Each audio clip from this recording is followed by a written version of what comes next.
कांग्रेस गृह में प्रतिवाद प्रसंग माइलेज नेबापाई पीसीसी सभापति निर्देश रे एपरी करुच्ची कांग्रेस बोली कहते बीजेपी विधायक जयनारायण मिश्र।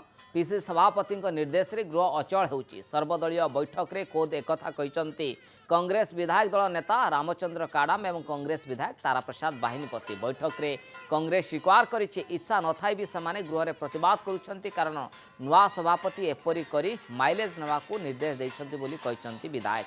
एपटे बीजेपी विधायक जयनारायण मिश्र को मिछुआ कहते कांग्रेस विधायक तारा प्रसाद बाहिनीपति।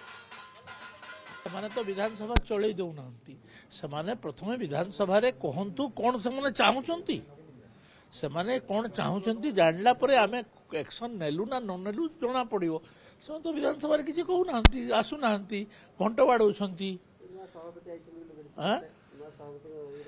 देखा नुआ सभापति को देखा से किसी करूथाई पारती किंतु जोटा विधानसभा रेकर्ड करूना से कौन चाहूँगी प्रथम रेकर्ड करूँ। जयनारायण मिश्र संपूर्ण मिथ्या कथा कहते मु कहली आमर जो सभापति एवं आम कांग्रेस दल नेता जो निष्पत्ति नहीं हाउस कमिटी करा जाऊ से हाउस कमिटी की आम स्ट्रांगली धरचु एटा आमर इच्छा नहीं कथा कह से मीटिंग मुख्य से मीटिंग की मत रिक्वेस्ट कलार मुझे आम तो महिला मान आम लड़े कर मो सभापति एक मुझे ओपन कही एवं जो कथा से आमर इच्छा नहीं जो कथा से कहते आठू निंदा निंदा करुच्ची मो निंदा प्रस्ताव करुच्ची गोटे सीनियर लीडर मिछ कथा कहवाटा दुर्भाग्यजनक कथा।